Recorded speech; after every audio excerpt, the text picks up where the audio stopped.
hosted by Jason Bryan and providing the latest insights on telecoms trends from around the world. This is ROCCO Radio.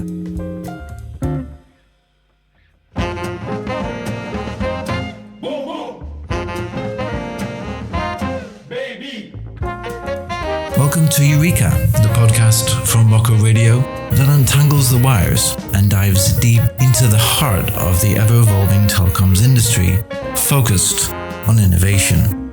I'm your host, Jason Bryan, and I'm here to bring you the hottest trends, the insider insights, and most importantly, the interviews with the winners of the Innovators 2023 and the Genesis and Roaming and Messaging Hackathons. Whether you're a tech enthusiast, a business leader, or just curious about how innovation is developing in our industry, this series is for you. You can also check out the 5th issue of Roaming Genesis magazine, available at leading industry events and online for all the interviews and other industry news. Listen out at the end of this podcast for how to register for the Innovators and Hackathons 2024, the results of which will be presented next May at the Genesis event in Seville, Spain. In this podcast, we hear from Cellusys, who came in first place in the Genesis Roaming Hackathon 2023. Let's have a listen to how they won and what they thought of the experience. As we know, roaming testing has been done for since the beginning the same way. And essentially, we're an engineering company. So if we do the same process over and over, we need to find a way to automate it. And that's what Roambot is about. Going to Genesis and presenting, getting feedback from the audience, it really gave us great validation for the approach we take. We were really delighted with the positive engagement, the sense of viability we got from the industry. The buzz you mentioned was there as well. And again, winning both, especially in 2 diverse areas, we were very proud of.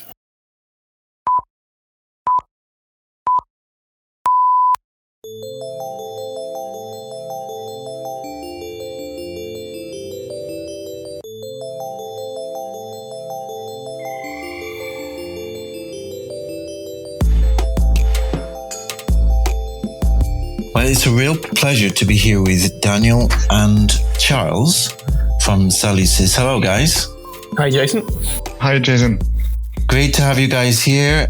Before we start anything, because we have a very exciting list of questions for you today, and you guys have been doing, frankly, amazing work in the innovation space. And we're going to talk about that and go through that in this podcast today.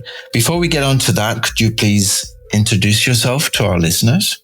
Yeah, sure. I'll start. So my name is Daniel McTague. I'm CTO for Cellusys. I'm responsible for the creation of the company's products, including steering of roaming, security, and analytics, which are products that do repeatedly get highly rated in independent reports. So my main job day to day is to try and innovate and evolve the products to try and maintain our position in the market. Thank you, Daniel. My name is Charles Bernard. I'm product manager at Cellusys. My main role is to follow the market evolution of the product and what our customer wants or needs. In this hackathon, my role has not been to be about what customer wanted, but to imagine what we should bring to the market as an innovative solution to solve the problem that was proposed to us. Yeah, you guys did really a very, very good job of that. I think it was for us as ROCCO the first time we thought of doing a hackathon. And you're always hoping that there's companies out there who, despite not having a product or service, kind of take a leap of faith and come up with a solution which really meets the requirement and gets the whole industry, I think, buzzing about the possibilities. And I think that you guys have had a long history of doing that. In fact, I remember the very first innovation report that we did in 2016 from ROCCO. Cellusys were in the number 1 spot of all the vendors across the industry, and of which there are at least 40 appearing in that report. And so that was a very good sign that you have an innovation culture in your company. And of course, this year in this hackathon, you were ranked number 1 in the Roaming Hackathon and also the Messaging Hackathon, which really demonstrates a lot of I think, the key difference in the way that you guys think about things. Very impressive. What was the feeling and reaction to this? Yeah, to win Boat, we were very proud. I mean, anybody who's ever listened to us speak, we would always describe ourselves as an engineering company, but we're selling products that are very long established. I think it's very easy to have a very polished pitch, a very convincing argument for a 10-year-old product. I think it was a real challenge for us. You know, we say we're engineering focused, we're solution focused. So this challenge was really great for us to try and demonstrate that. We had a very short time window. We don't have an out of the box product ready to go for this. So it was a really good challenge, and we were just very proud to win Boat. And even then, you know, going to Genesis and presenting, getting feedback from the audience, it really gave us great validation for the approach we take. We were really delighted with the positive engagement, the sense of viability we got from the industry. The buzz you mentioned was there as well. And again, winning Boat, especially in two diverse areas, we were very proud of. And probably for internal peace in the company, that was important. When we got shortlisted for Boat, we had two separate teams working both solutions. So there was a kind of internal rivalry building. And Peter Morgan, our head of pre-sales, was in charge of the other team, and he would have been very, very hard to deal with on a daily basis had we been outperformed. So we were quite relieved to come out on top. Clearly, you took it very seriously and very professionally, I have to say. And this is exactly what we kind of wanted to do with this project, is to stimulate companies to think out of the box and to look at, although it's very short notice, I mean, because this year's hackathon was really organized at the beginning of the year. You guys were, well, clearly impressive in responding to it.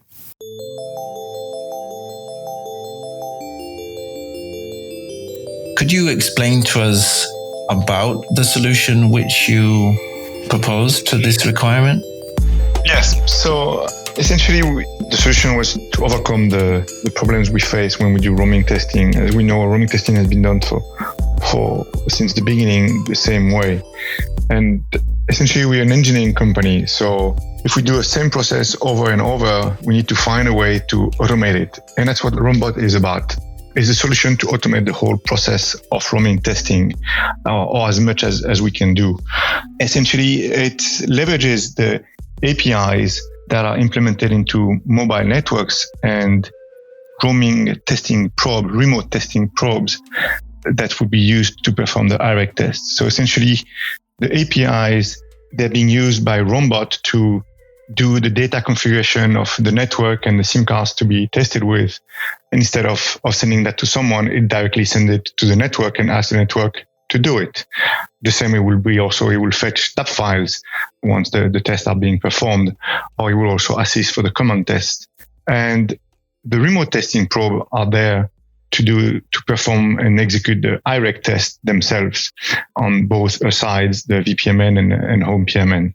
And essentially, Roambot will orchestrate those two, say, technologies, the APIs in this remote testing probe, to roll out the IREC, the roaming test end to end. So with that, there is no more waiting of an IREC counterpart to perform or execute the test. And there's no more waiting of the TADI counterpart to provide the tab files. The Roambot can directly fetch the tab file via the API and will, by its automation, perform the TADI validation on its own. So really, we took the bold approach of deconstructing the whole process of testing, and everywhere we thought it was possible, even though people will say, maybe it would be complex to do an API thing. It's like, no, this is what we're going to propose. We're going to be bold and propose automation as much as we can. And this is such a crucial thing for operators. Clearly, I grew up in the roaming industry, kind of knowing that testing for roaming solutions, and that was at the very start, 2G, 2.5G was complex. It was time consuming. It was repetitive. And it was something which you had to often wait so long for the other roaming partners to get their chance, their opportunity to do that testing as well, because you had to schedule it all. This, for me, is really a revolution in that space. But one question, do you need that everybody's on board for the solution to be effective?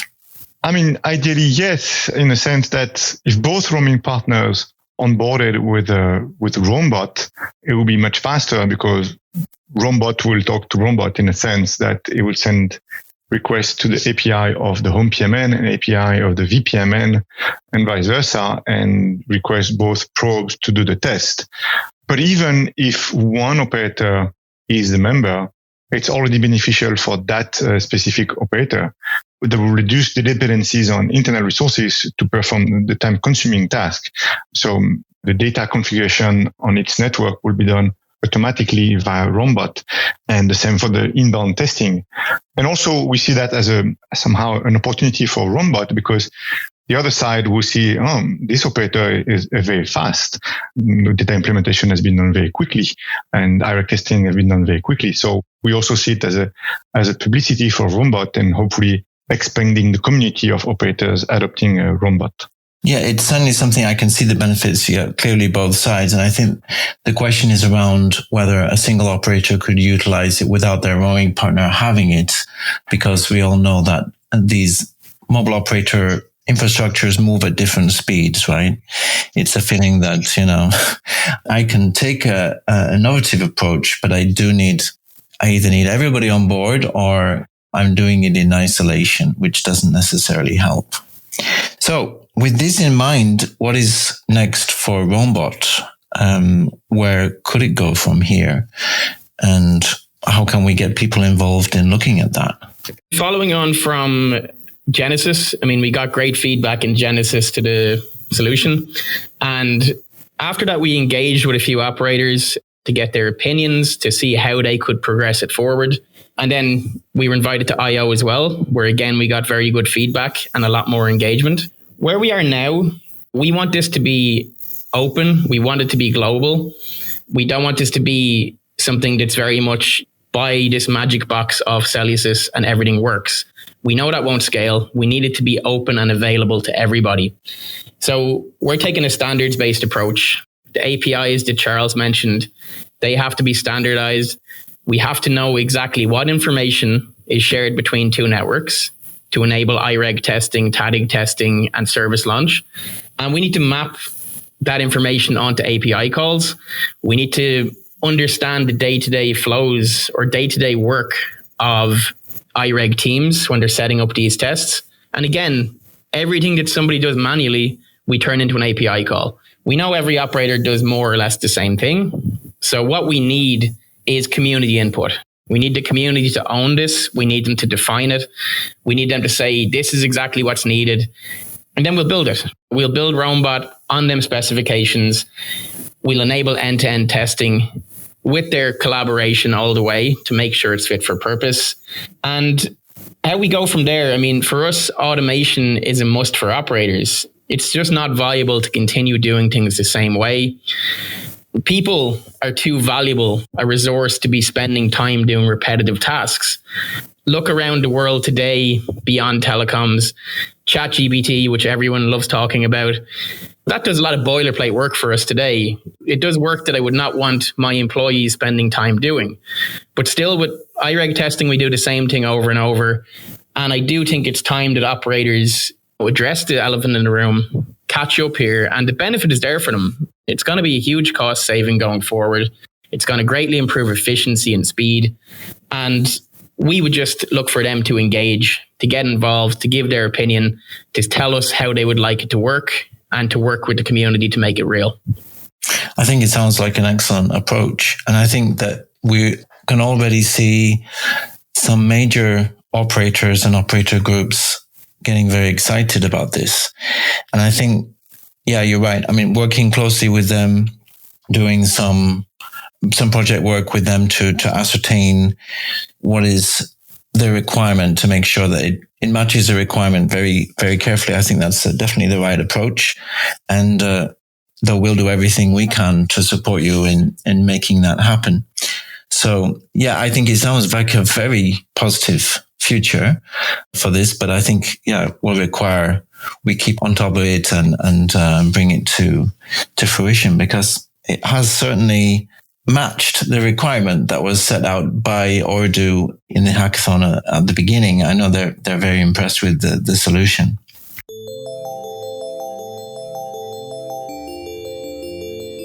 So what were your feelings when you received the awards in terms of, the recognition, let's say, from the industry of what you've done?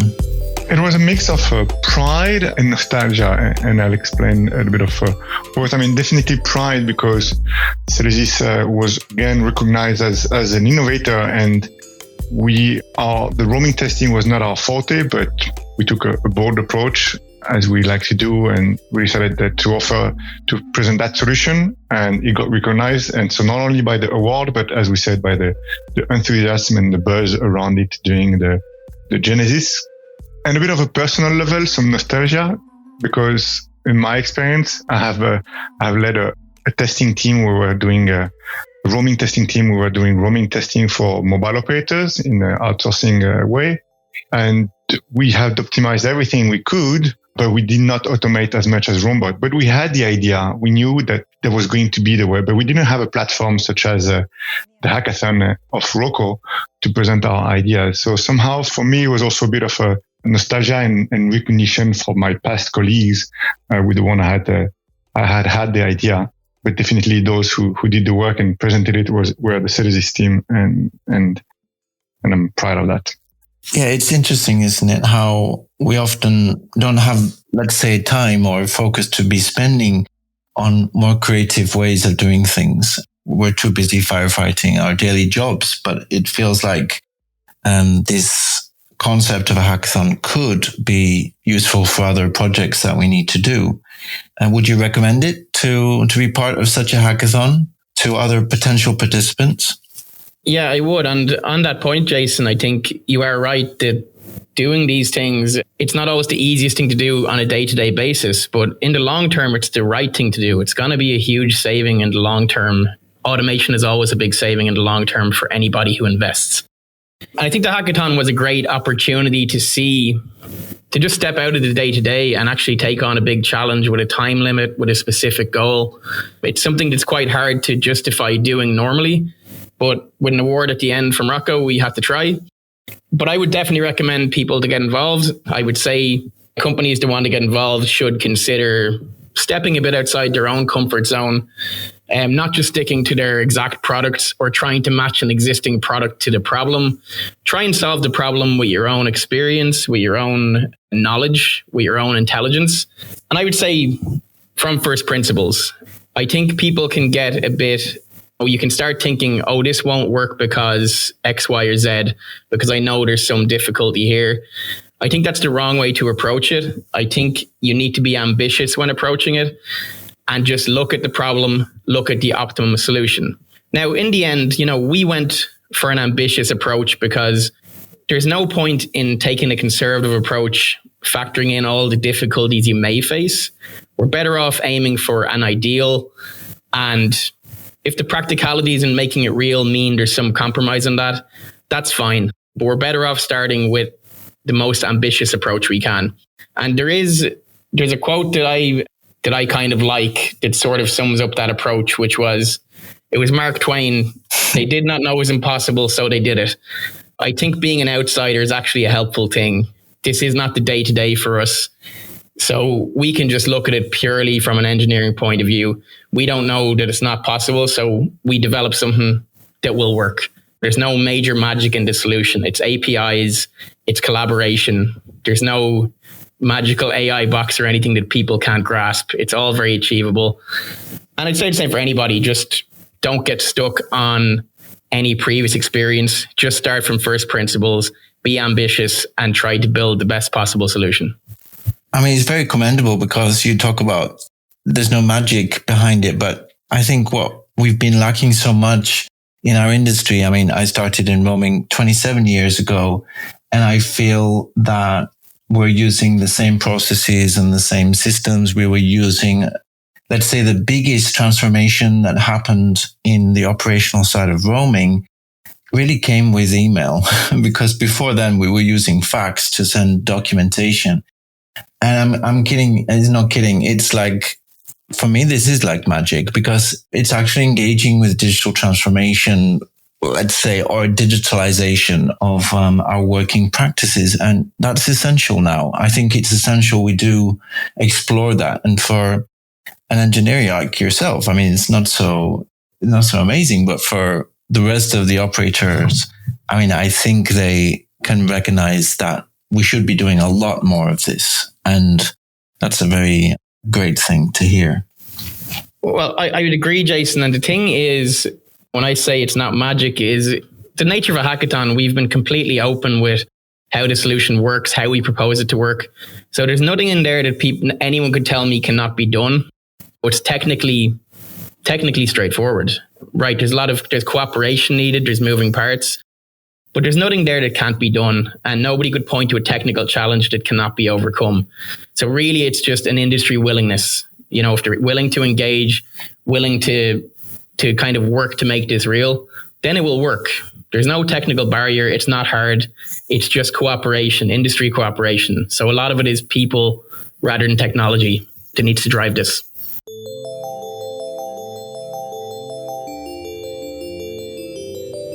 In terms of innovation culture, right? I mean, as I said at the beginning, Cellusys were one of the first companies who appeared in our innovation research, the top provider. According to mobile operators, they said you're innovative. That was back in 2016. And you continue to be there. It's evident that you have an innovation culture, or you have a way of looking at things which is different. And you also have a diverse team who can bring different strengths and skills to doing that. But it's like you often hear companies talk about spending a certain amount of time doing research and development. Is that something that you guys do? How do you deal with innovation? Do you think, okay, Fridays I'm going to explore a new direction, or how does it work? For us, I think it's more ingrained than, let's say, a prescribed, we innovate on Friday. Not really. It's more ingrained in the way we do business on a day-to-day basis. You mentioned the diversity of our teams. That's a real strength when it comes to innovation. People have different experiences. And no more than what I described here, us being somewhat outside the day-to-day on this hackathon, I think it's part of the reason we can come up with a very viable solution. We're not in any way scarred by knowledge of things that failed in the past or things that failed us before. We just look at it from a clean point of view. And the same idea when you have a diverse team. We have people with experience in telecoms. We have people straight out of college. They all bring something different. And I think the point really is to really embrace all opinions and all perspectives. Question everything. Just because something worked for the last 10 years doesn't mean it's still going to work. There are no sacred cows. Anything can go. No product is safe. No approach is safe. You have to question everything. And then even at the product level, we've evolved our products in a way to make them, flexibility is a really big part of it. And we're trying to enable innovation for the user as well, where they have a problem on their network and using our tools, they have the flexibility to solve it themselves in a creative way, in a way we couldn't even imagine. So for us, everything is about enabling innovation, both from an organizational point of view and even from a product development point of view. So with all this in mind, the company structure, everything you said, what's next for, let's say for Cellusys? We know Roambot is going to get more visibility. We know you're going to take it forward, but any more ideas for the future? For us, Roambot was an interesting thing to come up when it did, because while we weren't so much looking at the testing phase necessarily, automation is a huge focus for us on all of our products. We just know it's a trend. It's there that, as I said earlier, people are too valuable to waste time on repetitive tasks. So for us, automation is a huge topic. So we're looking, especially in the roaming space, how do we kind of combine our analytics and roaming solutions so that we can automate work? You know, stop having an engineer figure out why someone's roaming service is bad and then taking action.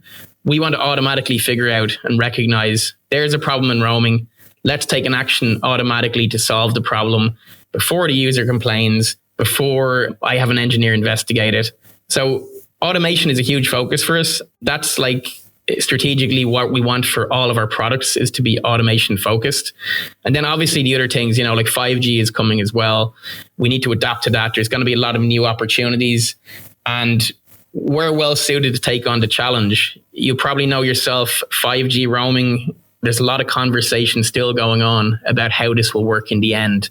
And for us, we're well positioned because everything is about flexibility. So it doesn't matter in the end what the industry decides. We're going to be ready to go, and we're going to be ready to serve whatever need comes up. So that focus on flexibility is something that kind of keeps us in the game no matter what happens. Yeah, it's so exciting, the industry right now, with the emergence of the 5G standalone network, the possibilities of network slicing, the possibilities of quality of service differentiation, the types of devices which are going to be on this networks. And yeah, I think you're right. I think the flexibility of companies to evolve. And I think also to have in mind, especially what you guys have, this view on digital transformation and how to evolve the company, you really do need to be in all of the possibilities of how it could go. And I think, yeah, well said. I think we'll definitely be calling on you because next year, of course, we will have another hackathon. I'm not sure what the requirement will be yet, but we're definitely going to be doing that and repeating that process again. We'll surely be back. Indeed. So guys, it's been a real pleasure to chat with you. I look forward to seeing you at future events and, of course, helping wherever we can to take forward these great solutions that you've been working on. Much appreciated, Jason. Thank you. Thanks, Charles. Thanks, Daniel. Speak to you very soon. All the best. Thanks. Bye. Bye-bye. Well, that's a wrap for today's episode of Eureka. We hope you enjoyed learning about how companies face innovation opportunities. If you're hungry for more, we've got a whole series of episodes lined up for you. Remember to give your feedback on LinkedIn, and don't forget, your feedback fuels our mission to keep you at the forefront of the telecoms innovation. If you want to contribute to the Innovators 2024, the registration period is now open. Just email hq@rocco.group to find out more. Registration closes on the 22nd of December. On the 22nd of November, we also start registering teams for the Roaming and Messaging Hackathons 2024. This year, the challenges will be revealed on the 22nd of Jan. If you remember last year, it was a great opportunity to demonstrate how your team has the capability to respond to challenges raised by mobile operators and enterprises in our industry. Important to note, nominations for ROCCO 100 are also currently open and close on November the 6th. Don't forget to recognize someone you admire who has made a difference in the last 2 years. Until next time, stay wired, stay inspired, and keep the conversations flowing. This is Jason Bryan signing off. Many thanks for listening to ROCCO Radio.